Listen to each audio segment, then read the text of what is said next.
ಶ್ರೀ ವರಸಿದ್ಧಿ ವಿನಾಯಕ ವ್ರತಕಥಾಸಾರ.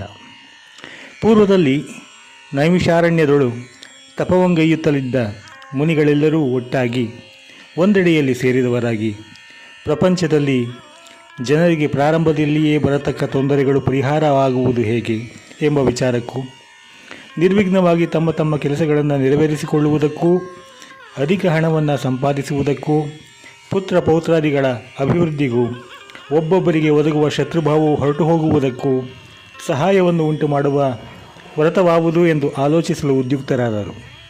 ಇದು ಅಲ್ಲದೆ ಲೋಕದಲ್ಲಿ ಜನರು ವಿದ್ಯಾರಂಭ ಕಾಲದಲ್ಲಿಯೂ ವ್ಯಾಪಾರ ವ್ಯವಸಾಯಾದಿಗಳನ್ನು ಪ್ರಾರಂಭಿಸುವಾಗಲೂ ಬಂದೊದಗಬಹುದಾದ ವಿಘ್ನ ಪರಂಪರೆಗಳು, ಶತ್ರುಬಾಧಾ ನಿವಾರಣೋಪಾಯ ಯಾವುದೆಂಬ ವಿಚಾರದಲ್ಲಿಯೂ ಈ ತೊಂದರೆಗಳೆಲ್ಲ ಪರಿಹಾರವಾಗಬೇಕಾದರೆ ಯಾವ ದೇವರನ್ನು ಪೂಜಿಸಬೇಕೆಂಬುದಾಗಿಯೂ ಸೂತ ಪುರಾಣಿಕರನ್ನು ಕೇಳಲಾಗಿ, ಸಕಲ ಶಾಸ್ತ್ರ ಕೋವಿದರಾದ ಸೂತ ಮಹಾಮುನಿಗಳು ಶೌನಕಾದಿ ಮಹರ್ಷಿಗಳನ್ನು ಕುರಿತು ಇಂತೆಂದರು. ಮಹಾತ್ಮರಾದ ಋಷಿವರ್ಯರೇ, ಕೇಳಿ. ಇದೇ ವಿಚಾರವಾಗಿ ಪೂರ್ವಕಾಲದಲ್ಲಿ ಒಂದಾನೊಂದು ವೇಳೆ ಚರ್ಚೆ ಉಂಟಾದಾಗ ನಡೆದ ವಿಚಾರವನ್ನು ನಿಮಗೆ ಹೇಳುವೆನು. ಹಿಂದೆ ರಾಜ್ಯಕ್ಕಾಗಿ ಕೌರವ ಪಾಂಡವರಿಗೆ ಬಹುದೊಡ್ಡ ವಿವಾದ ಉಂಟಾಯಿತು. ಆಗ ಧರ್ಮನಂದನ ಕೃಷ್ಣ ಪರಮಾತ್ಮನನ್ನು ಕುರಿತು, ಪ್ರಭುವೇ, ನಾವು ಜಯವನ್ನು ಪಡೆಯಬೇಕಾದರೆ ಯಾವ ದೇವರನ್ನು ಪೂಜೆ ಮಾಡಬೇಕು? ನಮಗೆ ರಾಜ್ಯ ಪ್ರಾಪ್ತಿಯಾಗಬೇಕಾದರೆ ಯಾವ ವ್ರತವನ್ನು ಆಚರಿಸಬೇಕು ಎಂದು ಕೇಳಿದನು. ಇದಕ್ಕೆ ಶ್ರೀ ಕೃಷ್ಣಮೂರ್ತಿಯು ಧರ್ಮಾತ್ಮನಾದ ಧರ್ಮರಾಯನನ್ನು ಕುರಿತು ಇಂತೆಂದನು.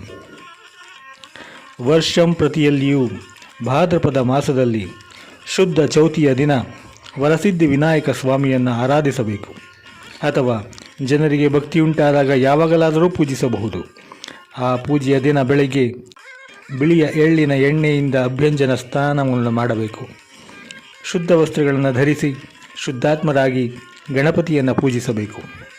ಅವರವರು ತಮ್ಮ ತಮ್ಮ ಶಕ್ತಿಗೆ ಅನುಸಾರವಾಗಿ ಬಂಗಾರದಿಂದ, ಬೆಳ್ಳಿ, ತಾಮ್ರಗಳಿಂದ ಗಣಪತಿಯನ್ನು ಮಾಡಿಸಿ ಪೂಜೆಯಾದ ನಂತರ ಬ್ರಾಹ್ಮಣನಿಗೆ ದಾನ ಮಾಡತಕ್ಕದ್ದು. ಅಷ್ಟಕ್ಕೂ ಅನುಕೂಲವಿಲ್ಲದವರು ಮಣ್ಣಿನಿಂದ ಗಣಪತಿಯನ್ನು ಮಾಡಿ ಪೂಜಿಸಬಹುದು. ಶಕ್ತಿಯಿದ್ದು ಲೋಭಿತನವನ್ನು ಮಾಡಬಾರದು.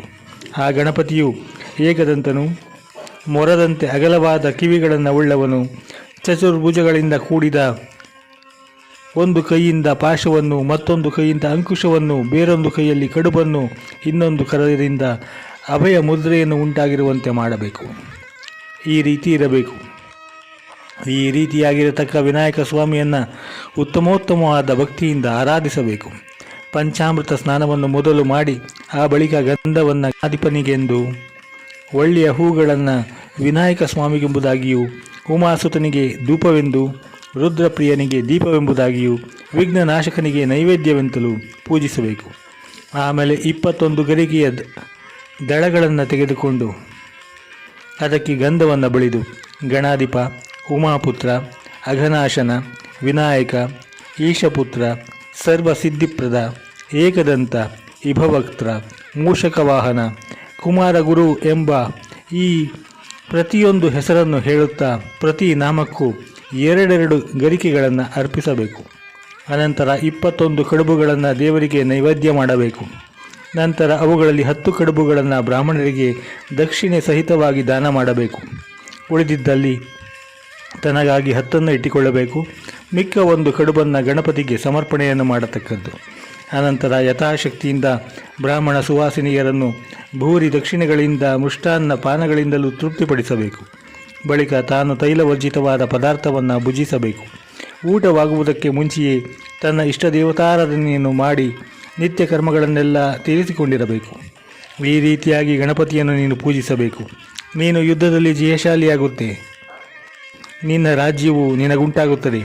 ಈ ನನ್ನ ಮಾತನ್ನು ನಿಜವೆಂದು ತಿಳಿ ಎಂದು ಶ್ರೀಕೃಷ್ಣನು ಧರ್ಮರಾಯನವನಿಗೆ ಮತ್ತೆ ಇಂತೆಂದನು. ಪೂರ್ವದಲ್ಲಿ ತ್ರಿಪುರ ದಹನ ಕಾಲದಲ್ಲಿ ಪರಮೇಶ್ವರನು ಸಿದ್ಧಿ ವಿನಾಯಕನನ್ನು ಮೊದಲು ಪೂಜಿಸಿದ್ದರಿಂದ ತಾನು ಅವರನ್ನು ನಿರಾಯಾಸವಾಗಿ ಗೆದ್ದನು. ಶ್ರೀರಾಮಚಂದ್ರನು ಕೂಡ ತನ್ನ ಸತಿಯಾದ ಸೀತಾದೇವಿಯನ್ನು ಹುಡುಕಲು ಹೊರಡುವಾಗ ಮೊದಲು ಗಣಪತಿಯನ್ನು ಪೂಜಿಸಿದನು. ಭಗೀರಥನೆಂಬ ಮಹಾರಾಜನು ದೇವಗಂಗೆಯನ್ನು ಭೂಲೋಕಕ್ಕೆ ತರಲು ಹೊರಟಾಗ ಮೊದಲು ಗಣಪತಿಯನ್ನು ಪೂಜಿಸಿದನು. ಅಮೃತೋತ್ಪಾದನೆಗೆ ಮೊದಲು ದೇವಾಸುರರು ಗಣನಾಥನನ್ನು ಆರಾಧಿಸಿದರು. ಪಕ್ಷಿಗಳ ದೊರೆಯಾದ ಗುರುತ್ಪಂತನು ದೇವಲೋಕದಿಂದ ಅಮೃತವನ್ನು ತರಲು ಹೊರಟ ಕಾಲದಲ್ಲಿ ತನ್ನ ಕಾರ್ಯಸಿದ್ಧಿಯಾಗಿ ಗಣಪತಿಯನ್ನು ಪೂಜಿಸಿದ್ದಾನೆ. ನಾನು ಮತ್ತು ರುಕ್ಮಿಣಿಯೂ ಸಹ ಗಣಪತಿಯನ್ನು ಪೂಜಿಸಿರುವೆವು. ಕುಷ್ಠವ್ಯಾಧಿಯಿಂದ ತೊಂದರೆ ಪಡುತ್ತಿದ್ದ ಸಾಂಬನೆಂಬುವನು ಗಣನಾಥನನ್ನು ಆರಾಧಿಸಿರುತ್ತಾನೆ. ಆದ ಕಾರಣ ಭಯಕಾಮನಾದ ನೀನೂ ಕೂಡ ಆ ಗಣಾಧಿಪನನ್ನು ಆರಾಧಿಸು.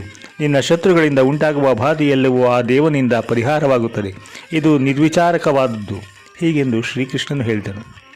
ಆ ಕೂಡಲೇ ಧರ್ಮತನಯನು ತನ್ನ ತಮ್ಮಂದಿರ ಒಡಗೂಡಿ ಭಕ್ತಿ ಅತಿಶಯದಿಂದ ವಿಘ್ನೇಶ್ವರನನ್ನು ಪೂಜಿಸಿದನು. ಅದಕ್ಕೆ ಗಣನಾಥನು ಸುಪ್ರೀತನಾದನು. ಧರ್ಮರಾಯನ ಇಷ್ಟಾರ್ಥವು ಫಲಿಸಿತು. ಶತ್ರುಗಳೆಲ್ಲ ಪಲಾಯನ ಹೊಂದಿದರು. ಹೀಗೆ ಸಿದ್ಧಿವಿನಾಯಕ ಸ್ವಾಮಿಯನ್ನು ಯಾರು ಭಕ್ತಿಯಿಂದ ಪೂಜಿಸುತ್ತಾರೆಯೋ ಅವರು ಸಕಲ ಕಾರ್ಯಸಿದ್ಧಿಯನ್ನು ಪಡೆಯುತ್ತಾರೆಂದು ಶ್ರೀಕೃಷ್ಣನು ಧರ್ಮರಾಜನಿಗೆ ಹೇಳಿದನು. ಆದ್ದರಿಂದಲೇ ವಿನಾಯಕನನ್ನು ಪೂಜಿಸಿದರೆ ಸಕಲ ಕಾರ್ಯಗಳು ಸಿದ್ಧಿಸುವುವೆಂದು ತಿಳಿಸಿದರು. ವಿದ್ಯಾರ್ಥಿಗಳು ಗಣಪತಿಯನ್ನು ಪೂಜಿಸಿದರೆ ವಿದ್ಯಾಲಾಭವನ್ನು, ಪುತ್ರಾರ್ಥಿಗಳು ಪುತ್ರ ಸಂಪತ್ತನ್ನು ಹೊಂದುವರು, ಧನಕಾಮನು ಧನವನ್ನು, ಜಯಾಪೇಕ್ಷೆಯು ಜಯವನ್ನು ಹೊಂದುವರು. ಮದುವೆ ಮಾಡುವಾಗಲೂ, ಯಾತ್ರಾರ್ಥಿಗಳಾಗಿ ಹೊರಡುವಾಗಲೂ, ವ್ಯವಸಾಯಕ್ಕೆ ಉಪಕ್ರಮ ಮಾಡುವ ವೇಳೆಯಲ್ಲಿಯೂ ಮೊದಲು ಗಣಪತಿಯನ್ನು ಪೂಜೆ ಮಾಡುವುದರಿಂದ ಯಾವ ವಿಘ್ನವೂ ಇಲ್ಲದೆ ಕಾರ್ಯವು ನಿರ್ವಿಘ್ನವಾಗಿ ನೆರವೇರುತ್ತದೆ. ಯಾವ ವ್ರತವನ್ನು ಮಾಡಲು ಉಪಕ್ರಮಿಸಿದರೂ ಮೊದಲು ಗಣಪತಿಯನ್ನು ಪೂಜಿಸಬೇಕು. ಕನ್ಯೆಯು ಗಣಪತಿಯನ್ನು ಪೂಜಿಸಿದರೆ ಉತ್ತಮವಾದ ಪತಿಯು ದೊರಕುವನು, ಬಡವನು ಧನಿಕನಾಗುವನು, ಸುಮಂಗಲಿಯು ದೀರ್ಘ ಸೌಮಂಗಲ್ಯವತಿಯಾಗುವಳು. ಪತಿ ಇಲ್ಲದ ಹೆಂಗಸರು ಗಣಪತಿಯನ್ನು ಪೂಜಿಸಿದರೆ ಅವರಿಗೆ ಎಂದೆಂದಿಗೂ ವೈಧವ್ಯವು ಪ್ರಾಪ್ತವಾಗುವುದಿಲ್ಲ. ಗಣಪತಿಯೊಬ್ಬನನ್ನು ಭಕ್ತಿಯಿಂದ ಆರಾಧಿಸಿದರೆ ತ್ರಿಮೂರ್ತಿಗಳು, ಅವರ ಪತ್ನಿಯರು, ಅಗ್ನಿಯೇ ಮೊದಲಾದವರು, ಸಪ್ತ ಮಾತೃಕೆಯರು ಸಂತೋಷವನ್ನು ಹೊಂದುತ್ತಾರೆ. ಈ ಗಣಪತಿಯ ಕಥೆಯನ್ನು ಯಾರು ಕೇಳುವರೋ, ಯಾರು ಹೇಳುವರೋ ಅವರ ಸಕಲ ಕಾರ್ಯಗಳು ಗಣನಾಥನ ದಯೆಯಿಂದ ಸಿದ್ಧಿಸುತ್ತವೆ ಎಂದು ಸೂತ ಮಹಾಶಯರು ಶೌನಕಾದಿ ಮಹರ್ಷಿಗಳನ್ನು ಕುರಿತು ಹೇಳಿದ ಗಣಪತಿ ವ್ರತ ಕಥೆಯು ಸಂಪೂರ್ಣವಾಯಿತು. ಧರ್ಮಪುತ್ರನೇ ಕೇಳು. ಭಾದ್ರಪದ ಶುದ್ಧ ಚೌತಿಯ ದಿನವು ಶಿವಲೋಕದಲ್ಲಿ ಪೂಜಾಕಾಲದ ದಿನವಾದುದರಿಂದ ಆ ದಿನವು ಮುಖ್ಯವಾದದ್ದೆಂದು ಲೋಕದಲ್ಲಿ ಪ್ರಸಿದ್ಧಿಗೆ ಬಂದಿರುವುದು. ಅಂದು ಸ್ನಾನ, ಸಂಧ್ಯಾವಂದನಾದಿಗಳ ನಿತ್ಯ ಕರ್ಮಗಳನ್ನು ಮಾಡಿಕೊಂಡು ಉಪವಾಸದಿಂದ ವಿನಾಯಕನನ್ನು ಪೂಜಿಸಬೇಕು. ಭಕ್ತಿಯಿಂದ ಪೂಜಿಸತಕ್ಕವರು 100 ಪಾಲು ಫಲವನ್ನು ಹೆಚ್ಚಾಗಿ ಹೊಂದುತ್ತಾರೆ. ಯಾರು ಆ ದಿನ ಚಂದ್ರದರ್ಶನವನ್ನು ಮಾಡುತ್ತಾರೋ ಅವರು ಅಪವಾದಕ್ಕೆ ಸಿಕ್ಕುತ್ತಾರೆ. ತತ್ಪರಿಹಾರ್ಥವಾಗಿ ಮುಂದಿನ ಕಥೆಯನ್ನು ವಿವರಿಸುತ್ತೇನೆ. ಭಾದ್ರಪದ ಶುದ್ಧ ಚೌತಿಯ ದಿನ ಸೂರ್ಯನು ಕನ್ಯಾ ರಾಶಿಯನ್ನು ಸೇರಿರುವಾಗ ಚಂದ್ರದರ್ಶನವನ್ನು ಮಾಡಿದವರು ಅಪವಾದಕ್ಕೆ ಗುರಿಯಾಗುತ್ತಾರೆ. ಅಂತಹ ದೋಷವು ಬಂದೊದಗದೇ ಇರಬೇಕಾದರೆ ಮುಂದೆ ಹೇಳುವ ಶ್ಲೋಕವನ್ನು ಜಪಿಸತಕ್ಕದ್ದು. ಪೂರ್ವದಲ್ಲಿ ಇದನ್ನು ಶ್ರೀ ಮಹಾವಿಷ್ಣುವೂ ಕೂಡ ಜಪಿಸಿರುವನು. ಸಿಂಹ ಪ್ರಸೇನಮವದೇಹೆ ಸಿಂಹೋ ಜಾಂಬವತಾಹತಃ ಸುಕುಮಾರಕ ಮಾರೋದಿ ತವಹೇಶಃ ಶಮಂತಕಃ. ಈ ರೀತಿಯಾಗಿ ಮಂತ್ರೋಚ್ಚಾರಣೆಯನ್ನು ಮಾಡಬೇಕು. ನಂದಿಕೇಶ್ವರನು ಹೀಗೆಂದು ಹೇಳಿದನು. ಅಯ್ಯ, ನೀನು ಏಕಚಿತ್ತದಿಂದ ಕೇಳು. ನಿನಗೆ ಈಗ ನಾನು ಗಣಪತಿಯ ವ್ರತದ ಮಹಾತ್ಮೆಯನ್ನು ಹೇಳುವೆನು. ಭಾದ್ರಪದ ಮಾಸದಲ್ಲಿ ಶುದ್ಧ ಚೌತಿಯ ದಿನ ಗಣಪತಿಯನ್ನು ತಪ್ಪದೆ ಆರಾಧಿಸಬೇಕು. ಸನತ್ಕುಮಾರನೇ, ಲೋಕದಲ್ಲಿ ಶುಭಾಕಾಂಕ್ಷಿ ಯಾರಾದರೂ ಅಂದರೆ ಹೆಂಗಸರೇ ಆಗಲಿ ಗಂಡಸರೇ ಆಗಲಿ ಈ ವ್ರತವನ್ನು ವಿಧಿವತ್ತಾಗಿ ಮಾಡಿದರೆ ಅವರ ಸಕಲ ಕಷ್ಟಗಳು ಜಾಗೃತಿಯಾಗಿ ನಿವಾರಣೆಯಾಗುವು. ಈ ವ್ರತಾಚರಣೆಯಿಂದ ಅಪವಾದಗಳು ದೂರವಾಗುವು. ಅಲ್ಲದೆ ವಿಘ್ನಗಳೆಷ್ಟೇ ಪರಂಪರೆಯಾಗಿ ಬಂದರೂ ಬಿಡುಗಡೆಯಾಗುವು. ಈ ವ್ರತಾಚರಣೆಯಿಂದ ಅರಣ್ಯದಲ್ಲಿಯೂ, ರಣರಂಗದಲ್ಲೂ, ರಾಜಕುಲದಲ್ಲಿಯೂ ಒದಗಬಹುದಾದ ಕಷ್ಟ ಪರಂಪರೆಗಳೆಲ್ಲ ತಪ್ಪಿ ಕಾರ್ಯಸಿದ್ಧಿ ಅನ್ನು ಉಂಟು ಮಾಡುವುದರಲ್ಲಿ ಇದು ಶ್ರೇಷ್ಠವಾದ ವ್ರತವು. ಲೋಕದಲ್ಲಿ ಜನರ ಕಷ್ಟ ನಿವಾರಣೆಯನ್ನು ಮಾಡತಕ್ಕ ವ್ರತವು ಇದೊಂದೇ ಆಗಿದೆ ಎಂದು ನುಡಿಯಲು ಆಗ ಸನತ್ಕುಮಾರನು ಪುನಃ ನಂದಿಕೇಶ್ವರನನ್ನು ಕೇಳುವನು. ಈ ವ್ರತವನ್ನು ಪೂರ್ವದಲ್ಲಿ ಯಾರು ಮಾಡಿದ್ದಾರೆ? ಇದು ಮನುಷ್ಯ ಲೋಕಕ್ಕೆ ಪ್ರಸರಿಸಿದ್ದು ಹೇಗೆ? ಇವನ್ನೆಲ್ಲ ನನಗೆ ವಿಸ್ತರಿಸಿ ಹೇಳಬೇಕೆಂದು ಕೇಳಲು ಆಗ ನಂದಿಕೇಶ್ವರನು ಇಂತೆಂದನು. ಪೂರ್ವದಲ್ಲಿ ಶೂರನಾಗಿಯೂ ವಸುದೇವನ ಮಗನಾಗಿಯೂ ಇರುವ ಶ್ರೀಕೃಷ್ಣ ಸ್ವಾಮಿಯು 3 ಲೋಕಗಳಲ್ಲಿಯೂ ಸಂಚರಿಸುವ ನಾರದರ ಅಪ್ಪಣೆಯಂತೆ ತನ್ನ ಮೇಲೆ ಅನ್ಯಾಯವಾಗಿ ಬಂದಿರತಕ್ಕ ದೂರನ್ನು ಕಳೆದುಕೊಳ್ಳುವುದಕ್ಕಾಗಿ ಈ ವ್ರತವನ್ನು ಆಚರಿಸಿದ್ದಾನೆ ಎನ್ನಲು ಆಗ ಸನತ್ಕುಮಾರನು ಕೇಳುವನು. ಸಕಲ ಗುಣ ಸಂಪನ್ನನಾಗಿ ಸೃಷ್ಟಿ ಸ್ಥಿತಿ ಲಯಗಳಿಗೆ ಕಾರಣನೆನಿಸಿಕೊಂಡ ಅಚಿಂತ್ಯನು ಅಪ್ರಮೇಯನೂ ಆಗಿರತಕ್ಕ ಶ್ರೀಕೃಷ್ಣ ದೇವರಿಗೆ ಅಪವಾದ ಉಂಟಾಗುವುದೆಂದರೆ ಏನು? ಇದು ಬಹಳ ಆಶ್ಚರ್ಯವೇ ಸರಿ. ನನಗೆ ಈ ವಿಚಾರವನ್ನು ತಿಳಿಸಬೇಕೆಂದು ಕೇಳಲು ನಂದಿಕೇಶ್ವರನು ಹೇಳುತ್ತಾನೆ. ಬಲರಾಮ ಮತ್ತು ಶ್ರೀಕೃಷ್ಣನೆಂಬ ಈರುವರು ಭೂಭಾರವನ್ನು ತಪ್ಪಿಸುವುದಕ್ಕಾಗಿ ಭೂಲೋಕದಲ್ಲಿ ಹುಟ್ಟಿದರು. ಶ್ರೀಕೃಷ್ಣಸ್ವಾಮಿಯಾದರೂ ಜರಾಸಂಧನೆಂಬ ರಾಜನ ಹೆದರಿಕೆಯಿಂದಾಗಿ ತಾನು ಮಧುರೆಯನ್ನು ಬಿಟ್ಟು ಹೊರಟು ವಿಶ್ವಕರ್ಮನೆಂಬ ದೇವಲೋಕ ಬಡಗಿಯಿಂದ ಸುವರ್ಣಮಯವಾದ ಬಾಗಿಲುಗಳಿಂದ ಒಪ್ಪುವ ಮತ್ತು 16,000 ಗೋಪಿಕಾಸ್ತ್ರೀಯರಿಗೂ ವಾಸಕ್ಕೆ ತಕ್ಕಂತೆ ಇರುವ ದ್ವಾರಕಾಪಟ್ಟಣವನ್ನು, ಅಲ್ಲಿ ಆ ಗೋಪಿಕಾಸ್ತ್ರೀಯರ ವಿನೋದಕ್ಕಾಗಿ ಪಾರಿಜಾತ ಕಲ್ಪವೃಕ್ಷಗಳನ್ನು ಕೂಡ ನಿರ್ಮಿಸಿದ್ದಲ್ಲದೆ ಯಾದವರ ವಾಸಕ್ಕಾಗಿ 11,000 ಕೋಟಿ ಮನೆಗಳು ನಿರ್ಮಾಣವಾದವು. ಇದಲ್ಲದೆ ಇನ್ನು ಇತರ ಪ್ರಜೆಗಳೂ ಇದ್ದರು. ಅಲ್ಲಿ ವಾಸಿಸತಕ್ಕ ಯಾರಿಗೂ ವ್ಯಾಧಿಗಳು ಉಂಟಾಗದೇ ಇರತಕ್ಕ ಉತ್ತಮೋತ್ತಮವಾದ ಪಟ್ಟಣವನ್ನು ನಿರ್ಮಿಸಿದರು. ಇಂತಹ ಸುಂದರವಾದ ಪಟ್ಟಣದಲ್ಲಿ ಉಗ್ರಸೇನನ ಪತ್ನಿಯಲ್ಲಿ ಸತ್ರಾಜಿತ, ಪ್ರಸೇನರೆಂಬ 2 ಕುವರರು ಹುಟ್ಟಿದರು. ಸತ್ರಾಜಿತನೆಂಬ ಅರಸನು ನಿರಶನ ವ್ರತವನ್ನು ಮಾಡಿ ಸೂರ್ಯಾರಾಧನೆಯನ್ನು ಗೈದು ಸೂರ್ಯ ಭಗವಂತನನ್ನು ತಪಸ್ಸಿನಲ್ಲಿ ಮೆಚ್ಚಿಸಿ ತನಗೆ ಪ್ರಸನ್ನನಾಗಬೇಕೆಂದು ಸ್ತೋತ್ರವನ್ನು ಮಾಡಲಾಗಿ ತೇಜೋಮಯನಾಗಿಯೂ ವಿಶ್ವವ್ಯಾಪಿಯಾಗಿಯೂ ಸರ್ವತೋಮುಖವಾಗಿಯೂ ಹಸುರುಗುದುರೆಗಳನ್ನು ಉಂಟಾಗಿಯೂ ಗಾಯತ್ರಿ ಸ್ವರೂಪನಾಗಿಯೂ ದೇವಾದಿದೇವನಾಗಿಯೂ ಇರುವ ಸೂರ್ಯ ಭಗವಂತನು ಪ್ರಸನ್ನನಾಗಿ ಸತ್ರಾಜಿತನನ್ನು ಕುರಿತು, ಕೇಳು ಸತ್ರಾಜಿತನೇ, ನಾನು ನಿನ್ನ ನಿಶ್ಚಲವಾದ ತಪಸ್ಸನ್ನು ಮೆಚ್ಚಿರುವೆನು. ನೀನು ಬೇಕಾದ ವರವನ್ನು ಬೇಡು ಎಂದು ಹೇಳಲಾಗಿ ಸತ್ರಾಜಿತನು ಸೂರ್ಯನನ್ನು ಕುರಿತು ಶಮಂತಕ ಮಣಿಯನ್ನು ತನಗೆ ಕೊಡಬೇಕೆಂದು ಕೇಳಿದ್ದರಿಂದ ಕೂಡಲೇ ಸೂರ್ಯನು ತನ್ನ ಕತ್ತಿನಿಂದ ಅದನ್ನು ಸತ್ರಾಜಿತನಿಗೆ ಕೊಟ್ಟನು ಮತ್ತು ಸತ್ರಾಜಿತನನ್ನು ಕುರಿತು ಇಂತೆಂದನು. ಕೇಳೈ ಸತ್ರಾಜಿತನೇ, ಈಗ ನಿನಗೆ ಕೊಟ್ಟಿರುವ ಈ ಮಣಿಯು 1 ದಿನಕ್ಕೆ 8 ಭಾರದ ಬಂಗಾರವನ್ನು ಕೊಡುವುದು. ಇದು ಅದ್ಭುತವಾದದ್ದು. ಸದಾಚಾರ ಸಂಪನ್ನನಾಗಿ ನೀನು ಈ ಮಣಿಯನ್ನು ಧರಿಸತಕ್ಕದ್ದು. ಯಾರು ಅಶುಚಿಯಾಗಿರುವವರೋ ಅವರನ್ನು ಇದು ನಾಶಪಡಿಸುತ್ತದೆ. ನೀನು ಶುಚಿರ್ಭೂತನಾಗಿದ್ದು ಈ ಹಾರವನ್ನು ಧರಿಸು ಎಂದು ಹೇಳಿ ಮಾಯವಾದನು. ಆ ಬಳಿಕ ಸತ್ರಾಜಿತನು ಸೂರ್ಯನು ಕೊಟ್ಟ ಆ ದಿವ್ಯ ರತ್ನವನ್ನು ತನ್ನ ಕೊರಳಿಗೆ ಹಾಕಿಕೊಂಡು ದ್ವಾರಕಾಪಟ್ಟಣಕ್ಕೆ ಅತ್ಯುತ್ಸಾಹದಲ್ಲಿ ಬರುತ್ತಲಿದ್ದನು. ಅಲ್ಲಿ ವಾಸಿಸತಕ್ಕ ಜನರೆಲ್ಲ ಸೂರ್ಯನೇ ಬಂದು ಬಿಟ್ಟರೆಂದು ಭ್ರಾಂತರಾದರು. ಆಗ ಜನರೆಲ್ಲ ಸೂರ್ಯನು ಶ್ರೀಕೃಷ್ಣಸ್ವಾಮಿಯ ದರ್ಶನಕ್ಕೆ ಬಂದಿರಬಹುದೆಂದು ತಿಳಿದು ಮಾತನಾಡಿಕೊಳ್ಳುತ್ತಿರುವಾಗ ಹತ್ತಿರಕ್ಕೆ ಬಂದವನನ್ನು ನೋಡಿ ಸೂರ್ಯನಲ್ಲವೆಂದು, ಸೂರ್ಯನು ಕೊಟ್ಟ ಹಾರವನ್ನು ಹಾಕಿಕೊಂಡು ಬಂದಿರತಕ್ಕ ಸತ್ರಾಜಿತನೆಂದು ತಿಳಿದುಕೊಂಡರು. ಸತ್ರಾಜಿತನಾದರೂ ಈ ರತ್ನವನ್ನು ತಾನು ಧರಿಸಿದ್ದರೆ ಯಾವಾಗಲಾದರೂ ಶ್ರೀಕೃಷ್ಣನು ಇದಕ್ಕೆ ಆಸೆ ಪಡುತ್ತಾನೆಂದು ಯೋಚಿಸಿ ಪ್ರಸೇನನೆಂಬ ತನ್ನ ತಮ್ಮನನ್ನು ಕುರಿತು, ನೀನು ಆಚಾರವಂತನಾಗಿ ಇದನ್ನು ಧರಿಸಿಕೋ ಎಂದು ಕೊಟ್ಟನು. ಪ್ರಸೇನನು ಒಂದಾನೊಂದು ದಿನ ಇದನ್ನು ಧರಿಸಿಕೊಂಡು ಬೇಟೆಯಾಡಲು ಏಕಾಏಕಿ ಕುದುರೆಯ ಮೇಲೆ ಸವಾರಿಯನ್ನು ಮಾಡುತ್ತಾ ಕಾಡಿಗೆ ಹೊರಟನು. ದಾರಿಯಲ್ಲಿ ಒಂದು ಸಿಂಹವು ಪ್ರಸೇನನನ್ನು ಕೊಂದು ಅವನ ಕಂಠದಲ್ಲಿದ್ದ ಹಾರವನ್ನು ತಾನು ತೆಗೆದುಕೊಂಡು ಹೋಗುತ್ತಿರುವಾಗ ಜಾಂಬವಂತನೆಂಬ ಕರಡಿಯು ಬಂದು ಆ ಸಿಂಹವನ್ನು ಕೊಂದು ಆ ಮಣಿಯನ್ನು ತೆಗೆದುಕೊಂಡು ತನ್ನ ಗುಹೆಗೆ ಹೋಗಿ ಅಲ್ಲಿ ತನ್ನ ಮಗುವಿನ ತೊಟ್ಟಿಲಿಗೆ ಇದನ್ನು ಅಲಂಕಾರಕ್ಕಾಗಿ ಕಟ್ಟಿಬಿಟ್ಟರು. ಪ್ರಸೇನನು ಶ್ರೀಕೃಷ್ಣನು ಬೇಟೆಗೆ ಹೋಗಿದ್ದರು. ಕಾಡಿನಲ್ಲಿ ಇವರಿಬ್ಬರು ಬೇರೆ ಬೇರೆಯಾದರು. ಒಬ್ಬರ ಸಂಗತಿ ಒಬ್ಬರಿಗೆ ತಿಳಿಯದೆ ಶ್ರೀಕೃಷ್ಣನು ಊರಿಗೆ ಬಂದು ಸೇರಿದನು. ಪ್ರಸೇನನಾದರೂ ಮನೆಗೆ ಬಾರದೇ ಇರಲು ಅವನನ್ನು ಎಲ್ಲೆಲ್ಲಿಯೂ ಹುಡುಕಿದರು. 2-3 ದಿನವಾದರೂ ಅವನ ಸುದ್ದಿಯೇ ಗೊತ್ತಾಗಲಿಲ್ಲ. ಆಗ ಸತ್ರಾಜಿತನು ಅವನ ಬಂಧುಗಳು ಸೇರಿ ಜೊತೆಯಲ್ಲಿ ಹೋಗಿದ್ದ ಶ್ರೀಕೃಷ್ಣನು ಬಂಗಾರದ ಆಸೆಯಿಂದ ಈ ಹಾರವನ್ನು ಅಪಹರಿಸಿರಬೇಕೆಂದು ಶ್ರೀಕೃಷ್ಣ ಸ್ವಾಮಿಯನ್ನು ದೂರಲು ಆರಂಭಿಸಿದರು. ಇದು ಶ್ರೀಕೃಷ್ಣನಿಗೆ ತಿಳಿಯಿತು. ಶ್ರೀಕೃಷ್ಣ ಮೂರ್ತಿಯಾದರೂ ತನ್ನ ಮೇಲೆ ಬಂದಿರತಕ್ಕ ದೂರ ಮಾಡಿಕೊಳ್ಳಬೇಕೆಂದು ಸತ್ರಾಜಿತನನ್ನು ಇನ್ನೂ ಅನೇಕ ಜನರನ್ನು ತನ್ನ ಹಿಂದಿಟ್ಟುಕೊಂಡು ಹೋಗುತ್ತಿರುವಾಗ ಸಿಂಹದಿಂದ ಪ್ರಸೇನನು, ಅವನ ಕುದುರೆಯು ಕೊಲ್ಲಲ್ಪಟ್ಟಿರುವುದು, ಇನ್ನೂ ಸ್ವಲ್ಪ ದೂರ ಹೋದ ಮೇಲೆ ಸಿಂಹದ ಹೆಜ್ಜೆಗಳು, ಅನಂತರ ಆ ಸಿಂಹವನ್ನು ಒಂದು ಕರಡಿ ಕೊಂದ ಹೆಜ್ಜೆಯ ಗುರುತು ಕಂಡುಬಂದಿತು. ಅದೇ ಗುರುತುಗಳನ್ನು ಹಿಡಿದು ದೂರಕ್ಕೆ ಹೋಗಲು ಅಲ್ಲಿ ಒಂದಾನೊಂದು ದೊಡ್ಡ ಗುಹೆಯು ಸಿಕ್ಕಿತು. ಆ ಗುಹೆಯ ಒಳಗಡೆ ಬಹಳ ಕತ್ತಲಾಗಿತ್ತು. ತನ್ನ ಪರಿವಾರದವರನ್ನೆಲ್ಲ ಒಳಕ್ಕೆ ಕರೆದುಕೊಂಡು ಹೋಗಲು ಸಾಧ್ಯವಿಲ್ಲವೆಂದು ಎಲ್ಲರೂ ಬಾಗಿಲಲ್ಲಿ ಇರುವಂತೆ ಹೇಳಿ ಶ್ರೀಕೃಷ್ಣನು ತಾನೊಬ್ಬನು ಮಾತ್ರ ಸ್ವಯಂ ಪ್ರಕಾಶನಾದುದರಿಂದ 100 ಗಾವುದಗಳ ದೂರ ಒಳಕ್ಕೆ ಪ್ರವೇಶ ಮಾಡಿದನು. ಅಲ್ಲಿ ಜಾಂಬವಂತನ ಅರಮನೆಯು ಕಾಣಿಸಿತು. ಆ ಅರಮನೆಯಲ್ಲಿ ಜಾಂಬವತಿ ಎಂಬ ನವಯುವತಿ ಮಣಿಯು ಮಗುವನ್ನು ತೊಟ್ಟಿಲಲ್ಲಿ ಮಲಗಿಸಿ ತೂಗುತ್ತಿದ್ದಳು. ಆ ತೊಟ್ಟಿಲಿನ ಮೇಲ್ಗಡೆ ಶಮಂತಕವೆಂಬ ರತ್ನವನ್ನು ಕಟ್ಟಿದ್ದರು. ಇದನ್ನೆಲ್ಲ ಶ್ರೀಕೃಷ್ಣನು ಆಶ್ಚರ್ಯಪಟ್ಟು ನೋಡುತ್ತಾ ನಿಂತಿದ್ದನು. ಆಗ ಜಾಂಬವತಿಯು ತೊಟ್ಟಿಲಲ್ಲಿರುವ ಆ ಶಿಶುವನ್ನು ಕುರಿತು, ಮಗುವೇ, ನೀನು ಅಳಬಾರದು.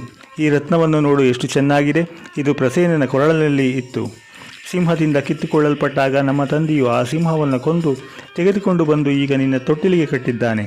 ಇದೆಷ್ಟು ಚೆನ್ನಾಗಿದೆ ನೋಡು ಎಂದೆನ್ನುತ್ತಾ ತೂಗುತ್ತಿರುವಲ್ಲಿ ಎದುರುಗಡೆಯಲ್ಲಿ ಬಂದು ನಿಂತಿದ್ದ ಶ್ರೀಕೃಷ್ಣನನ್ನು ನೋಡಿದ ಮಾತ್ರದಿಂದಲೇ ವಿರಹ ವೇದನೆಗೆ ಸಿಕ್ಕಿದ ಜಾಂಬವತಿಯು, ನೀನು ಇಲ್ಲಿರಬಾರದು, ಹೊರಟು ಹೋಗು ಎಂದು ಮೃದು ನುಡಿಗಳಿಂದ ಮಾತನಾಡಿದಳು. ನಿನಗೆ ಈ ರತ್ನದ ಮೇಲೆ ಅಪೇಕ್ಷೆ ಇದೆಯಲ್ಲಿ ಜಾಂಬವಂತನು ನಿದ್ರೆಯಿಂದ ಎಚ್ಚರಗೊಳ್ಳುವುದರ ಒಳಗಾಗಿ ತೆಗೆದುಕೊಂಡು ಹೋಗಬೇಕೆಂದು ಮೆಲ್ಲಗೆ ಹೇಳಿದಳು. ಇದನ್ನು ಕೇಳಿದ ಶ್ರೀಕೃಷ್ಣ ಸ್ವಾಮಿಯು ಮಂದಹಾಸದಿಂದ ತನ್ನ ಶಂಖವನ್ನು ಗಟ್ಟಿಯಾಗಿ ಊದಿದನು. ಜಾಂಬವಂತನಿಗೆ ಕೂಡಲೇ ಎಚ್ಚರವಾಯಿತು. ಶ್ರೀಕೃಷ್ಣ ಜಾಂಬವಂತರಿಬ್ಬರು ಯುದ್ಧಕ್ಕೆ ಅನುವಾದರು. ಅತ್ತ ಶ್ರೀಕೃಷ್ಣನ ಪರಿವಾರವಾದರು. ಶ್ರೀಕೃಷ್ಣನ ಅಪ್ಪಣೆಯಂತೆ 7 ದಿನಗಳು ನಿರೀಕ್ಷಿಸಿ ಶ್ರೀಕೃಷ್ಣನು ಬಾರದೇ ಹೋಗುವುದರಿಂದ ಎಲ್ಲರೂ ಶೋಕಾರ್ತರಾಗಿ ದ್ವಾರಕೆಗೆ ಹಿಂದಿರುಗಿದರು. ಶ್ರೀಕೃಷ್ಣನು ಸತ್ತು ಹೋದನೆಂದು ಊರಿಗೆಲ್ಲ ತಿಳಿಸಿಬಿಟ್ಟರು. ಅವನ ಉತ್ತರ ಕ್ರಿಯೆಗಳು ನಡೆದು ಹೋದವು. ಇತ್ತ ಗುಹೆಯಲ್ಲಿಯಾದರೋ ಶ್ರೀಕೃಷ್ಣ ಜಾಂಬವಂತರೀರ್ವರು 21 ದಿನಗಳು ಕಾದಿದರು. ಒಬ್ಬರಿಗಿಂತ ಒಬ್ಬರು ಬಲವಾಗಿಯೇ ಹೋರಾಡುತ್ತಲಿದ್ದರು. ಯಾರೂ ಸೋಲಲಿಲ್ಲ. ಕೊನೆಗೆ ಶ್ರೀಕೃಷ್ಣನ ಪರಾಕ್ರಮವು ಹೆಚ್ಚಾಯಿತು. ಜಾಂಬವಂತನಿಗೆ ಏಟುಗಳು ಬಲವಾದವು. ಅನಂತರ ಶ್ರೀಕೃಷ್ಣ ಸ್ವಾಮಿಯು ಜಾಂಬವಂತನಿಗೆ ಜ್ಞಾನೋದಯವನ್ನುಂಟು ಮಾಡಿದನು. ಆಗ ಜಾಂಬವಂತನು ಹೀಗೆ ಹೇಳಿದನು, ಅಯ್ಯ, ನಾನು ಯಕ್ಷ ರಾಕ್ಷಸ ಕಿನ್ನರರಿಗೂ ಅಜೇಯನು. ನಾನು ತ್ರೇತಾಯುಗದ ಶ್ರೀರಾಮನ ಕಾಲದವನು. ಈಗ ನಿನ್ನಿಂದ ಜಯಿಸಲ್ಪಡಬೇಕಾದರೆ ನೀನು ಸಾಮಾನ್ಯನಾದ ಮನುಷ್ಯನಲ್ಲ. ನೀನು ಶ್ರೀಮನ್ನಾರಾಯಣ ಮೂರ್ತಿಯೇ ಆಗಿರಬೇಕು. ಇಲ್ಲವಾದರೆ ಈ ಯುದ್ಧದಲ್ಲಿ ನನ್ನನ್ನು ಜಯಿಸುವವರು ಯಾರಿರುವರು ಎಂದು ನಾನಾ ಪ್ರಕಾರವಾಗಿ ಸ್ತುತಿಸುತ್ತಾ ತನ್ನಲ್ಲಿದ್ದ ಅಮೂಲ್ಯವಾದ ಕೌಸ್ತುಭಮಣಿಯನ್ನು ಶ್ರೀಕೃಷ್ಣನಿಗೆ ಒಪ್ಪಿಸಿದನು. ಅದೇ ಕಾಲದಲ್ಲಿಯೇ ಕನ್ಯಾಮಣಿಯಾದ ಜಾಂಬವತಿಯನ್ನು ಶ್ರೀಕೃಷ್ಣನಿಗೆ ಕೊಟ್ಟು ವಿವಾಹವನ್ನು ಮಾಡಿದನು. ಶ್ರೀಕೃಷ್ಣನಾದರೋ ಜಾಂಬವತಿ ಎಂಬ ಕಾಂತಾಮಣಿಯನ್ನು ವರಿಸಿ ಶಮಂತಕಮಣಿಯನ್ನು ಪಡೆದು ತನ್ನ ಪಟ್ಟಣಕ್ಕೆ ಬಂದು ಸೇರಿದನು. ಈ ಸುದ್ದಿಯು ದ್ವಾರಕೆಯಲ್ಲಿ ಎಲ್ಲರಿಗೂ ಗೊತ್ತಾಯಿತು. ಆಗ ಶ್ರೀಕೃಷ್ಣ ಸ್ವಾಮಿಯು ಒಂದು ದೊಡ್ಡ ಸಭೆಯನ್ನು ಸೇರಿಸಿ ಅಲ್ಲಿ ಸತ್ರಾಜಿತನನ್ನು ಕರೆಸಿ ತಾನು ತಂದಿದ್ದ ಶಮಂತಕಮಣಿಯ ವೃತ್ತಾಂತವನ್ನು, ತನ್ನ ಮೇಲೆ ಬಂದಿದ್ದ ದೂರನ್ನು ಸಭಿಕರಿಗೆ ತಿಳಿಯಪಡಿಸಿ ತಾನು ಅಪನಿಂದೆಯಿಂದ ಬಿಡುಗಡೆಯಾದನು. ಸತ್ರಾಜಿತನಾದರೂ ಆ ಶಮಂತಕಮಣಿಯನ್ನು ಕೈಯಲ್ಲಿ ತೆಗೆದುಕೊಂಡು ಸ್ವಲ್ಪ ಹೊತ್ತಿನವರೆಗೂ ಆಲೋಚಿಸಿ ಭಯಗ್ರಸ್ತನು ನಾಚಿಕೆಯುಳ್ಳವನು ಆಗಿ ನೆರೆದಿದ್ದ ಸಭಿಕರ ಎದುರಿಗೆ ಆ ಶಮಂತಕಮಣಿಯನ್ನು ಸಕಲ ಗುಣಯುಕ್ತಿಯಾದ ಸತ್ಯಭಾಮೆ ಎಂಬ ತನ್ನ ಕುವರಿಯನ್ನು ಶ್ರೀಕೃಷ್ಣನಿಗೆ ಒಪ್ಪಿಸಿದನು. ಅನಂತರ ವಿಧಿವತ್ತಾಗಿ ದಾರಿಯನ್ನು ಅತಿ ವೈಭವದಿಂದೆರೆದು ಉತ್ಸಾಹಾತಿಶಯದಿಂದ ಇದ್ದನು. ಇದೆಲ್ಲ ಶತಧನ್ವ, ಅಕ್ರೂರ ಮೊದಲಾದವರಿಗೆ ಇಷ್ಟವಿಲ್ಲದೆ ಸತ್ರಾಜಿತನನ್ನು ದ್ವೇಷಿಸಿ ಹೇಗಾದರೂ ಮಾಡಿ ಆ ಮಣಿಯನ್ನು ತಾವು ಅಪಹರಿಸಲು ಪ್ರಯತ್ನಿಸುತ್ತಿದ್ದರು. ಹೀಗಿರುವಲ್ಲಿ ಒಂದಾನೊಂದು ದಿನ ಪಾಂಡವರನ್ನು ನೋಡಬೇಕೆಂದು ಶ್ರೀಕೃಷ್ಣಮೂರ್ತಿಯು ಹೋಗಿರಲು ಅದೇ ಕಾಲದಲ್ಲಿ ಶತಧನ್ವನೆಂಬುವನು ಸತ್ರಾಜಿತನನ್ನು ಕೊಂದು ಸತ್ಯಭಾಮಾದೇವಿಯಲ್ಲಿದ್ದ ಆ ಶಮಂತಕ ರತ್ನವನ್ನು ತಾನು ಅಪಹರಿಸಿದನು. ಶ್ರೀಕೃಷ್ಣನು ಬಂದ ಮೇಲೆ ಸತ್ಯಭಾಮೆಯು ಈ ಸುದ್ದಿಯನ್ನು ಶ್ರೀಕೃಷ್ಣನಿಗೆ ತಿಳಿಯಪಡಿಸಿದಳು. ಶ್ರೀಕೃಷ್ಣನಾದರೂ ದುಷ್ಟ ನಿಗ್ರಹಕ್ಕಾಗಿ ಅಂತರಂಗದಲ್ಲಿ ಸಂತೋಷವನ್ನು ಹೊಂದಿ ಹೊರಗೆ ಕೋಪವನ್ನು ಕಪಟದಿಂದ ತಾಳಿ ಅಣ್ಣನಾದ ಬಲರಾಮನನ್ನು ಕುರಿತು, ಬಲಭದ್ರನೇ, ಶತಧನ್ವನು ನನ್ನ ಪತ್ನಿಯ ಬಳಿಯಲ್ಲಿದ್ದ ರತ್ನವನ್ನು ಅಪಹರಿಸಿಕೊಂಡು ಹೋಗಿದ್ದನಂತೆ. ಆ ದುರ್ಮಾರ್ಗ ಪ್ರವರ್ತಕರನ್ನು ಕೊಂದು ಮಣಿಯನ್ನು ಹಿಂದಕ್ಕೆ ತರಬೇಕಾಗಿದೆ. ನೀನು ನನಗೆ ಸಹಾಯಕನಾಗಿ ಹೊರಡಬೇಕೆಂದು ಹೇಳಿ ಬಲರಾಮನೊಂದಿಗೆ ಹೊರಟು ಯುದ್ಧಕ್ಕೆ ಬರುತ್ತಲಿದ್ದನು. ಈ ಸಂಗತಿಯು ಶತಧನ್ವನಿಗೆ ತಿಳಿಯಿತು. ಅವನು ಆ ಮಣಿಯನ್ನು ಅಕ್ರೂರನಲ್ಲಿ ಕೊಟ್ಟು ತಾನು ಕುದುರೆಯನ್ನೇರಿ ದಕ್ಷಿಣ ದಿಕ್ಕಿನ ಕಡೆ ಹೊರಟು ಹೋಗುತ್ತಿದ್ದನು. ಇದು ಶ್ರೀಕೃಷ್ಣ ಬಲರಾಮರಿಗೆ ತಿಳಿಯಿತು. ಅವರೀರರು ಶತಧನ್ವನನ್ನು ಹಿಂಬಾಲಿಸಿ 100 ಗಾವದಗಳವರೆಗೂ ತರುಮಿಕೊಂಡು ಹೋಗಲು ಅಲ್ಲಿ ಶತಧನ್ವನು ಸಿಕ್ಕಿಬಿದ್ದನು. ಶ್ರೀಕೃಷ್ಣನು ಅವನನ್ನು ಕೊಂದುಬಿಟ್ಟನು. ಆದರೆ ಆ ದಿವ್ಯ ರತ್ನವು ಅವನಲ್ಲಿ ಇಲ್ಲದಿರಲು ಬಲರಾಮನಿಗೆ ಈ ಸುದ್ದಿಯನ್ನು ಶ್ರೀಕೃಷ್ಣನು ಹೇಳಿದನು. ಬಲರಾಮನು ಅದನ್ನು ಕೇಳಿ, ಶ್ರೀಕೃಷ್ಣ, ನೀನು ಯಾವಾಗಲೂ ಹೀಗೆ ಮೋಸ ಕೃತ್ಯವನ್ನೇ ಮಾಡುತ್ತಿ. ಶಮಂತಕ ಮಣಿಯನ್ನು ನೆಪ ಮಾಡಿಕೊಂಡು ಲುಬ್ಧತನದಿಂದ ಬಂಧು ಬಳಗದವರನ್ನೆಲ್ಲ ಕೊಲ್ಲುತ್ತಿ. ನಿನಗೆ ಇದು ತಕ್ಕದ್ದಲ್ಲ. ನಿನ್ನನ್ನು ಬಂಧುವೆಂದು ಯಾರು ತಾನೇ ನಂಬುತ್ತಾರೆ ಎಂಬುದಾಗಿ ಹೇಳುತ್ತಿರಲು ಆಗ ಶ್ರೀಕೃಷ್ಣನು ಬಲರಾಮನಿಗೆ ಇಂತೆಂದನು, ಅಣ್ಣ ಕೇಳು, ಶತಧನ್ವನಿಂದಲೇ ಈ ದುಷ್ಕಾರ್ಯವು ನಡೆದಿದೆ. ಇದರಲ್ಲಿ ಯಾವ ಸಂಶಯವೂ ಇಲ್ಲ ಎಂದು ನಾನಾ ಪ್ರಕಾರವಾಗಿ ಸಮಾಧಾನವನ್ನು ಮಾಡಿದನು. ಬಲರಾಮನಾದರೂ ಕೇವಲ ಖಿನ್ನ ಮನಸ್ಕನಾಗಿ ವಿದರ್ಭ ದೇಶಕ್ಕೆ ಹೊರಟು ಹೋದನು. ಶ್ರೀಕೃಷ್ಣನು ರಥಾರೂಢನ ದ್ವಾರಕಾ ಪಟ್ಟಣಕ್ಕೆ ಬಂದು ಬಿಟ್ಟನು. ಅಲ್ಲಿದ್ದವರೆಲ್ಲ ಶ್ರೀಕೃಷ್ಣನು ಹೊನ್ನು ಹೆಣ್ಣಿನ ಮೇಲಿನ ಅಭಿಮಾನದಿಂದ, ಅಂದರೆ ಶಮಂತಕಮಣಿ ಮತ್ತು ಸತ್ಯಭಾಮಾ ರಮಣಿಯ ಮೇಲಣ ಮಮತೆಯಿಂದ ಅಣ್ಣನನ್ನು ಎಲ್ಲಿಯೋ ಕಾಡಿನಲ್ಲಿ ಬಿಟ್ಟು ಬಂದಿರುವನೆಂದು ನಾನಾ ಪ್ರಕಾರವಾಗಿ ಮಾತನಾಡಿಕೊಳ್ಳಲು ಉಪಕ್ರಮಿಸಿದರು. ಈ ಸುದ್ದಿಯು ಶ್ರೀಕೃಷ್ಣನಿಗೆ ತಿಳಿಯಿತು. ಶ್ರೀಕೃಷ್ಣ ಸ್ವಾಮಿಯು ಖಿನ್ನ ಮನಸ್ಕನಾದನು. ಮುಖದ ಕಾಂತಿಯು ಕುಂದಿತು. ಅಕ್ರೂರನಾದರೂ ತೀರ್ಥಯಾತ್ರೆ ಎಂಬ ನೆಪವನ್ನು ಮಾಡಿಕೊಂಡು ಆ ಶಮಂತಕ ಮಣಿಯನ್ನು ತನ್ನೊಡನೆ ತೆಗೆದುಕೊಂಡು ಕಾಶಿ ಕ್ಷೇತ್ರಕ್ಕೆ ಹೋಗಿ ಸೇರಿ ಆ ಮಣಿಯ ಮಹಿಮೆಯಿಂದ ಹೆಚ್ಚಾದ ಬಂಗಾರವನ್ನು ಸಂಪಾದಿಸಿ ಯಜ್ಞ ಯಾಗಾದಿಗಳನ್ನು ಮಾಡಿಕೊಂಡು ಸುಖದಿಂದ ಇರುತ್ತಲಿದ್ದನು. ಅನೇಕ ಗುಡಿ ಗೋಪುರಗಳನ್ನು ಕಟ್ಟಿಸಿದನು. ಈ ದಿವ್ಯ ಮಣಿಯ ಮಹಾತ್ಮೆಯಿಂದ ರೋಗ ಉಪದ್ರವಗಳು ಒಂದೂ ಇರಲಿಲ್ಲ. ಅಕ್ರೂರನು ಆಚಾರಶೀಲನಾಗಿರುತ್ತಾ ಕೆಲವು ದಿನಗಳ ಬಳಿಕ ಮಣಿ ಸಹಿತನಾಗಿ ತನ್ನ ಊರಿಗೆ ಹಿಂದಿರುಗಿ ಬಂದನು. ಕಪಟ ನಾಟಕ ಸೂತ್ರಧಾರಿಯಾದ ಸ್ವಾಮಿಗೆ ಇದೆಲ್ಲವೂ ಗೊತ್ತಿದ್ದರೂ ಏನೂ ತಿಳಿಯದವನಂತೆಯೇ ನಟಿಸುತ್ತಾ ಚಿಂತೆಯಿಂದ ಇರುತ್ತಿರುವಾಗ ಅಲ್ಲಿಗೆ ತ್ರಿಲೋಕ ಸಂಚಾರಿಯಾದ ನಾರದ ಮುನಿಯು ಬಂದರು. ಶ್ರೀಕೃಷ್ಣನು ನಾರದರನ್ನು ಎದುರುಗೊಂಡು ಅರ್ಘ್ಯಪಾದ್ಯಗಳಿಂದ ಸತ್ಕರಿಸಿದನು.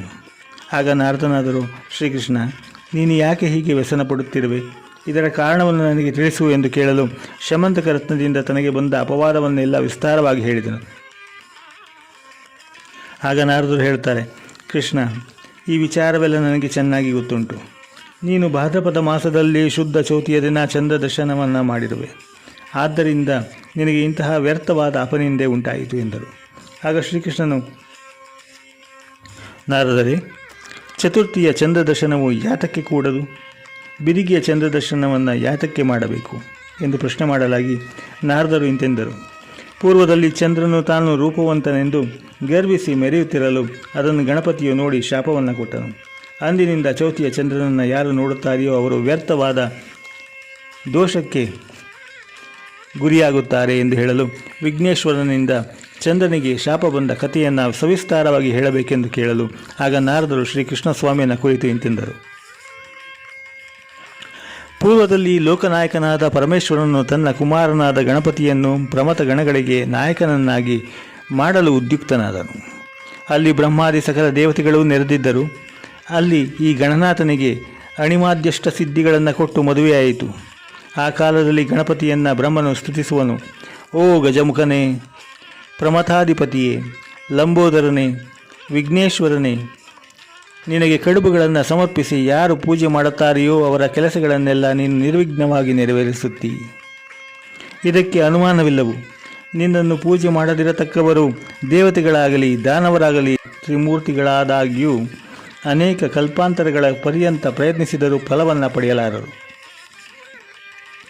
ಆದ್ದರಿಂದಲೇ ತ್ರಿಮೂರ್ತಿಗಳು ಕೂಡ ನಿನ್ನನ್ನು ಆರಾಧಿಸಿ ಪ್ರಸನ್ನನಾಗುವಂತೆ ಮಾಡಿಕೊಂಡು ಅವರವರ ಕಾರ್ಯವನ್ನು ಉಪಕ್ರಮಿಸುವರು ಎಂದು ಬ್ರಹ್ಮದೇವನು ಸ್ತೋತ್ರವನ್ನು ಮಾಡಿದನು. ಆಗ ಗಣನಾಥನು, ಬ್ರಹ್ಮನೇ, ನಿನಗೆ ಇಷ್ಟವಾದ ವರವನ್ನು ಕೇಳು, ನಾನು ಕೊಡುತ್ತೇನೆ ಎಂದು ನುಡಿದನು. ಅದಕ್ಕೆ ಬ್ರಹ್ಮನು, ಗಣನಾಥ, ನನ್ನ ಸೃಷ್ಟಿ ಕ್ರಮಕ್ಕೆ ಯಾವ ಭಂಗವೂ ಉಂಟಾಗದಂತೆ ನೋಡಿಕೊಳ್ಳಬೇಕು ಎಂದು ಕೇಳಲು ಗಣೇಶನು ಹಾಗೆಯೇ ಆಗಲೆಂದು ತನ್ನ ಸೊಂಡಿಲಿನಿಂದ ಕಡುಬನ್ನು ಸ್ವೀಕರಿಸಿದನು. ಬಳಿಕ ಪತ್ನಿ ಸಮೇತನಾದ ಗಣಾಧಿಪನು ತನ್ನ ಸತಿಯರಾದ ಸಿದ್ಧಿ ಬುದ್ಧಿಗಳೆಂಬುವರನ್ನು ಜೊತೆಯಲ್ಲಿ ಕರೆದುಕೊಂಡು ತನ್ನ ವಾಹನವಾದ ಮೂಷಕ ರಾಜನ ಬೆನ್ನನ್ನು ಆಶ್ರಯಿಸಿ ಸಂಚಾರವನ್ನು ಮಾಡುತ್ತಾ ಚಂದ್ರಲೋಕವನ್ನು ಸೇರಿ ಅಲ್ಲಿಯೂ ಸ್ವೇಚ್ಛೆಯಾಗಿ ಸಂಚರಿಸುತ್ತಾ ವಿಹರಿಸುತ್ತಿರುವಾಗ ಚಂದ್ರನು ಸೌಂದರ್ಯ ಮದೋದ್ರೇಕದಿಂದ ಇವನನ್ನು ನೋಡಿ ನಕ್ಕನು. ಆಗ ಗಣೇಶನಿಗೆ ಉಂಟಾದ ಕೋಪಕ್ಕೆ ಪಾರವೇ ಇಲ್ಲ. ಅವನ ಕಣ್ಣುಗಳು ಕೆಂಪಾದವು. ಆಗ ಗಣಪತಿಯು, ಚಂದ್ರನೇ, ನೀನು ಬಹಳ ಸುಂದರನೆಂದು ಶ್ರೇಷ್ಠವಾದ ರೂಪವುಳ್ಳವನೆಂದು ಅಹಂಕಾರದಿಂದ ತಿರುಗುತ್ತಾ ಇರುವೆ. ನಿನಗೆ ಸರಿಯಾದ ಶಿಕ್ಷೆಯನ್ನು ಮಾಡಿಬಿಡುತ್ತೇನೆ. ಇಂದಿನಿಂದ ನಿನ್ನ ಸೌಂದರ್ಯಕ್ಕೆ ಭಂಗ ಬಂದು ನೀನು ಮೃಗಲಾಂಛನನಾಗು. ಚೌತಿಯ ದಿನದಂದು ನಿನ್ನನ್ನು ನೋಡತಕ್ಕವರು ಯಾರೇ ಆಗಲಿ ಅವರು ಅಪವಾದಕ್ಕೆ ಒಳಗಾಗುತ್ತಾರೆ ಎಂದು ಶಪಿಸಿದನು. ಇದನ್ನು ಕೇಳಿ ಚಂದ್ರನಿಗೆ ಮಹಾಭಯವುಂಟಾಯಿತು. ಆ ಕೂಡಲೇ ಚಂದ್ರನು ಕುಂದಿದ ಮುಖವುಳ್ಳವನಾಗಿ ನೀರಿನ ಮಧ್ಯದಲ್ಲಿ ತಾವರೆ ಹೂವನ್ನು ಆಶ್ರಯಿಸಿ ನಿಂತನು. ದೇವಗಂಧರ್ವ ಯಕ್ಷ ರಾಕ್ಷಸರಲ್ಲಿ ಯಾರು ಚಂದ್ರನನ್ನು ಕಾಣದೆ ಭ್ರಾಂತರಾಗಿ ಬ್ರಹ್ಮದೇವನ ಬಳಿಗೆ ಬಂದು ಗಣಪತಿಯು ಮತ್ತು ಚಂದ್ರನ ವರ್ತಮಾನವನ್ನೆಲ್ಲ ಹೇಳಿದರು. ಬ್ರಹ್ಮನು ದೇವತೆಗಳನ್ನು ಕುರಿತು ಹೇಳುತ್ತಾನೆ, ದೇವತೆಗಳಿರ, ಗಣಪತಿಯ ಶಾಪವನ್ನು ತಪ್ಪಿಸಲು ತ್ರಿಮೂರ್ತಿಗಳೂ ಶಕ್ತರಲ್ಲವು. ಅವನು ಕೊಟ್ಟ ಶಾಪವು ಅವನಿಂದಲೇ ಉಪಶಮನವಾಗಬೇಕು. ಎಲ್ಲರೂ ಅವನನ್ನೇ ಮೊರೆ ಹೊಕ್ಕರೆ ಗಣಪತಿಯು ಪ್ರತಿಶಾಪವನ್ನು ಕೊಡುವನು ಎಂದು ಹೇಳಲು ಗಣಪತಿಯು ಪ್ರಸನ್ನನಾಗತಕ್ಕ ಬಗೆ ಹೇಗೆಂದು ಬ್ರಹ್ಮನನ್ನು ಕೇಳಿಕೊಂಡರು. ಆಗ ಕಮಲಾಸನನು ಹೇಳುತ್ತಾನೆ, ದೇವತೆಗಳೇ ಕೇಳಿ, ಭಾದ್ರಪದ ಶುದ್ಧ ಚೌತಿಯ ದಿನ ಗಣೇಶನಿಗೆ ಪೂಜೆ ಮಾಡಬೇಕು. ಕೃಷ್ಣ ಪಕ್ಷದಲ್ಲಿ ನಕ್ತವನ್ನು ಅಂದರೆ ಪ್ರದೋಷ ಕಾಲದಲ್ಲಿ ಪೂಜೆಗೆ ಉಪಕ್ರಮವನ್ನು ಮಾಡಿ ಚಂದ್ರೋದಯ ಕಾಲಕ್ಕೆ ಸರಿಯಾಗಿ ಚಂದ್ರನಿಗೆ ಅರ್ಘ್ಯವನ್ನು ಕೊಡಬೇಕು. ಆ ವ್ರತವನ್ನು ಸಂಕಷ್ಟಹರ ಗಣಪತಿಯ ವ್ರತವೆಂದು ಕರೆಯುತ್ತಾರೆ. ಅತಿರಸಘೃತ ಪಕ್ವವಾದ ಕಡುಬುಗಳು, ಪಾಯಸ ಮೊದಲಾದವನ್ನು ನೈವೇದ್ಯಕ್ಕೆ ಇರಿಸಿ ಅನಂತರ ತಾನೂ ಭುಜಿಸಬೇಕು. ಬಂಗಾರದ ಗಣಪತಿಯನ್ನು ಮಾಡಿಸಿ ಯಥಾಶಕ್ತಿಯಾಗಿ ದಕ್ಷಿಣೆಯನ್ನಿಟ್ಟು ಯೋಗ್ಯನಾದ ಬ್ರಾಹ್ಮಣನಿಗೆ ದಾನವನ್ನು ಮಾಡಬೇಕೆಂದು ಬ್ರಹ್ಮನು ಹೇಳಿದನು. ಆಗ ದೇವತೆಗಳೆಲ್ಲರೂ ಚಂದ್ರನಿಗೆ ಬಂದು ಬ್ರಹ್ಮನಿಂದ ಹೇಳಲ್ಪಟ್ಟ ಪೂಜಾಕ್ರಮವನ್ನು ತಿಳಿಸಿದರು. ಆಗ ಚಂದ್ರನು ಸಿದ್ಧಿವಿನಾಯಕನನ್ನು ಧ್ಯಾನ ಆವಾಹನಾದಿಗಳಿಂದ ಯಥಾವಿಧಿಯಾಗಿ ಪೂಜಿಸಿದನು. ಇವನ ಪೂಜೆಗೆ ಗಜಾನನನು ಪ್ರಸನ್ನನಾಗಿ ಉದ್ಭವಿಸಿದನು. ಆಗ ಚಂದ್ರನು ಗಣೇಶನನ್ನು ಸ್ತುತಿಸುವುದಕ್ಕೆ ಆರಂಭಿಸಿದನು. ಲಂಬೋದರ, ಲೋಕನಾಯಕ, ಗಜವದನ ತ್ರಿಮೂರ್ತಿಗಳು ನಿನ್ನನ್ನು ಆರಾಧಿಸುತ್ತಾರೆ. ನಾನು ಗರ್ಭದಿಂದಲೂ ಅಜ್ಞಾನದಿಂದಲೂ ನಿನ್ನನ್ನು ಹಾಸ್ಯ ಮಾಡಿದೆನು. ಇದು ನನ್ನ ಮಹಾಪರಾಧವು. ಲೋಕದಲ್ಲಿ ಯಾರಾದರೂ ಯಾವ ಕಾರ್ಯವನ್ನು ಆರಂಭಿಸುವಾಗಲೂ ನಿನ್ನನ್ನು ಪೂಜಿಸಬೇಕು. ಪೂಜೆ ಮಾಡದಿರತಕ್ಕವರಿಗೆ ನರಕವು ಸಿದ್ಧವು, ಅವರ ಕಾರ್ಯಗಳೂ ಕೆಡುತ್ತದೆ. ಓ ಕರುಣಾಸಾಗರ, ನನ್ನ ಅಪರಾಧವನ್ನು ನೀನು ಮನಸ್ಸಿಗೆ ತಂದುಕೊಳ್ಳಬೇಡ. ಕರುಣೆಯಿಂದ ಪ್ರಸನ್ನನಾಗು ಹೀಗೆಂದು ನಾನಾ ಪ್ರಕಾರವಾಗಿ ಸ್ತುತಿಸಿದನು. ಈ ರೀತಿಯಾದ ಚಂದ್ರ ಸ್ತೋತ್ರಕ್ಕೆ ಗಣಪತಿಯು ಮೆಚ್ಚಿ ಪ್ರಸನ್ನನಾಗಿ ಬೇಕಾದ ವರವನ್ನು ಕೊಡುವೆನೆಂದು ಹೇಳಲು ಬ್ರಹ್ಮಾದಿ ದೇವತೆಗಳೆಲ್ಲರೂ ಬಂದು ಚಂದ್ರನ ಶಾಪವನ್ನು ತಪ್ಪಿಸಬೇಕೆಂದು ಕೇಳಿಕೊಂಡರು. ಆಗ ಗಣಪತಿಯು ಕರುಣೆಯಿಂದ ಚಂದ್ರನ ಮೇಲೆ ಬಂದಿದ್ದ ಶಾಪವನ್ನು ತಪ್ಪಿಸಿದನು. ಭಾದ್ರಪದ ಶುದ್ಧ ಚೌತಿಯ ದಿನ ಚಂದ್ರನನ್ನು ನೋಡಿದವರು ಆ ಸಂವತ್ಸರದ ಅಂತ್ಯದವರೆಗೂ ವ್ಯರ್ಥವಾದ ಅಪನಿಂದೆಗೆ ಗುರಿಯಾಗುತ್ತಾರೆ. ಭಾದ್ರಪದ ಮಾಸದಲ್ಲಿ ಬಿದಿಗೆಯ ದಿನವೇ ಯಾರು ತನ್ನ ದರ್ಶನವನ್ನು ಮಾಡುವರೋ ಅವರಿಗೆ ಚೌತಿಯ ಚಂದ್ರನ ದರ್ಶನದಿಂದ ಯಾವ ಅಪನಿಂದೆಯೂ ಬರುವುದಿಲ್ಲವೆಂದು ನುಡಿದನು. ಭಾದ್ರಪದ ಶುದ್ಧ ಚೌತಿಯ ದಿನ ಚಂದ್ರನನ್ನು ನೋಡಿದವರು ಆ ಸಂವತ್ಸರದ ಅಂತ್ಯದವರೆಗೂ ವ್ಯರ್ಥವಾದ ಅಪನಿಂದೆಗೆ ಗುರಿಯಾಗುತ್ತಾರೆ. ಭಾದ್ರಪದ ಮಾಸದಲ್ಲಿ ಬಿದಿಗೆಯ ದಿನವೇ ಯಾರು ತನ್ನ ದರ್ಶನವನ್ನು ಮಾಡುವರೋ ಅವರಿಗೆ ಚೌತಿಯ ಚಂದ್ರ ದರ್ಶನದಿಂದ ಯಾವ ಅಪನಿಂದೆಯೂ ಬರುವುದಿಲ್ಲವೆಂದು ನುಡಿದನು. ಆಗ ಚಂದ್ರನು ಮತ್ತೆ ಗಣಪತಿಯನ್ನು ಕುರಿತು ನಿನ್ನ ಪೂಜೆಗೆ ಯಾವ ದಿನ ಯೋಗ್ಯವಾದುದು ಎಂದು ಕೇಳಲು, ಕೃಷ್ಣ ಪಕ್ಷದ ಚೌತಿಯ ದಿನ ಗಣನಾಥನನ್ನು ಆರಾಧಿಸಿ ಕಡುಬುಗಳನ್ನು ನಿವೇದನೆಗೆ ಇಡಬೇಕು. ರೋಹಿಣಿ ಚಂದ್ರನ ಪೂಜೆಯನ್ನು ಮಾಡತಕ್ಕದ್ದು. ಚಿನ್ನದಿಂದಲೂ ಶಕ್ತಿಯಿಲ್ಲದವರು ಮಣ್ಣಿನಿಂದಲಾದರೂ ಗಣಪತಿಯನ್ನು ಮಾಡಿಸಿ ಬ್ರಾಹ್ಮಣನಿಗೆ ದಾನ ಮಾಡಬೇಕು. ಅನಂತರ ಈ ಕಥೆಯನ್ನು ಭಕ್ತಿಯಿಂದ ಕೇಳಬೇಕು. ಹೀಗೆ ಯಾರು ಮಾಡುತ್ತಾರೆಯೋ ಅವರ ಕಷ್ಟಗಳೆಲ್ಲ ಪರಿಹಾರವಾಗುತ್ತದೆ. ಇದು ಅಲ್ಲದೆ ಧಾನ್ಯದ ಮೇಲೆ ಒಂದು ಕಲಶವನ್ನಿಟ್ಟು ಬಂಗಾರದ ಪ್ರತಿಮೆಯನ್ನು ಮಾಡಿಸಿ 2 ವಸ್ತ್ರಗಳನ್ನು ಅದರ ಮೇಲೆ ಹೊದಿಸಬೇಕು. 4 ಯಾಮದ ಪೂಜೆಯನ್ನು ಮಾಡಬೇಕು. 4 ಯಾಮದಲ್ಲಿಯೂ ಬೇರೆ ಬೇರೆ ಕಡುಬುಗಳನ್ನು ಮಾಡಿಸಿ ನಿವೇದನೆಯನ್ನು ಮಾಡತಕ್ಕದ್ದು ಮತ್ತು ರಾತ್ರಿ ಜಾಗರಣೆಯನ್ನು ಮಾಡುವುದು. ರಕ್ತ ವಸ್ತ್ರಧಾರಿಯಾಗಿ ಬ್ರಹ್ಮಚರ್ಯ ವ್ರತದಿಂದ ಇದ್ದುಕೊಂಡು ತನ್ನ ಪತ್ನಿಯೊಂದಿಗೆ ಗಂಧ, ಪುಷ್ಪ, ಧೂಪ, ದೀಪ, ನೈವೇದ್ಯ, ದಕ್ಷಿಣೆ, ತಾಂಬೂಲಾದಿಗಳಿಂದ ಬೆಳ್ಳಿಯ ಪ್ರತಿಮೆಯನ್ನು ಪೂಜಿಸಿ ಕಬ್ಬು ಮತ್ತು ಕಡುಬುಗಳ ಹೋಮವನ್ನು ಮಾಡಿ ಆಮೇಲೆ ಆ ಗಣಪತಿಯನ್ನು ಬ್ರಾಹ್ಮಣನಿಗೆ ದಾನ ಮಾಡಿ ಈ ಕಥೆಯನ್ನು ಭಕ್ತಿಯಿಂದ ಕೇಳಬೇಕು. ಆಮೇಲೆ ಬ್ರಾಹ್ಮಣನನ್ನು ಗೋದಾನ, ಭೂದಾನ, ದಾನಾದಿಗಳಿಂದ ಸತ್ಕರಿಸಿ ಮೌನದಿಂದ ಭುಜಿಸಬೇಕು. ಮಧುರ ಪದಾರ್ಥಗಳನ್ನು ತಿನ್ನಬಹುದು. ಖಾರ, ಉಪ್ಪು ಇವುಗಳ ಪದಾರ್ಥಗಳನ್ನು ಭುಜಿಸುವುದನ್ನು ಬಿಟ್ಟು ಬಿಡಬೇಕು. ಹೀಗೆ ಯಾರು ವ್ರತಾಚರಣೆಯನ್ನು ಮಾಡುತ್ತಾರೆಯೋ ಅಂತಹವರ ಸಕಲ ಕಷ್ಟಗಳನ್ನು ತಪ್ಪಿಸಿ ಅಷ್ಟೈಶ್ವರ್ಯವನ್ನು ಕೊಡುತ್ತೇನೆಂದು ಗಣಪತಿಯು ಚಂದ್ರನಿಗೆ ಹೇಳಿ ಅಂತರ್ಧಾನನಾದನು. ಕೃಷ್ಣ ಸ್ವಾಮಿಯೇ, ನೀನು ಕೂಡ ಈಗ ಈ ವ್ರತವನ್ನು ಮಾಡಿದರೆ ನಿನ್ನ ಮೇಲೆ ಹೊತ್ತಿರುವ ದೂರುಗಳೆಲ್ಲ ದೂರವಾಗುತ್ತದೆ. ಭಾದ್ರಪದ ಶುದ್ಧ ಚೌತಿಯ ದಿನ ಯಾರು ಚಂದ್ರ ದರ್ಶನವನ್ನು ಮಾಡಬಾರದು. ಮಾಡಿದವರಿಗೆ ಅಪವಾದವೂ ತಪ್ಪುವುದಿಲ್ಲ. ತದ್ದೋಷ ಪರಿಹಾರಾರ್ಥವಾಗಿ ಶಮಂತಕಮಣಿಯ ಕಥೆಯನ್ನು ಕೇಳಬೇಕು. ಲೋಕದಲ್ಲಿ ಯಾರಾದರೂ ಕಷ್ಟದಲ್ಲಿ ಸಿಕ್ಕಿಬಿದ್ದಿದ್ದರೆ ಶಮಂತಕಮಣಿಯ ಕಥಾಶ್ರವಣದಿಂದ ಅವರ ಕಷ್ಟ ಪರಂಪರೆಗಳೆಲ್ಲ ಪರಿಹಾರವಾಗುತ್ತದೆ. ಈ ರೀತಿಯಾಗಿ ಗಣಪತಿಯು ಹೇಳಿದ ವ್ರತವನ್ನು ನಾರದರು ಶ್ರೀಕೃಷ್ಣ ಸ್ವಾಮಿಗೆ ಹೇಳಲು ಶ್ರೀಕೃಷ್ಣನು ಕೂಡ ಗಣನಾಥನನ್ನು ಆರಾಧಿಸಿದನು. ಅವನ ಮೇಲೆ ಬಂದಿದ್ದ ದೂರು ತಪ್ಪಿ ನಿಷ್ಕಲ್ಮಶವಾದ ಮನಸ್ಸುಳ್ಳವನಾದನು. ಆದ್ದರಿಂದ ಧರ್ಮತನಯ, ನೀನು ಕೂಡ ಈ ವ್ರತವನ್ನು ಆಚರಿಸು. ನಿನ್ನ ಕಷ್ಟಗಳೆಲ್ಲ ಹೋಗಿ ನೀನು ಸುಖಿಯಾಗಿರುತ್ತಿ ಎಂದು ಹೇಳಿದ ಸ್ಕಾಂದ ಪುರಾಣೋಕ್ತವಾದ ಸಿದ್ಧಿವಿನಾಯಕ ವ್ರತವೂ ಮತ್ತು ಶಮಂತಕೋಪಾಖ್ಯಾನವು ಸಂಪೂರ್ಣ.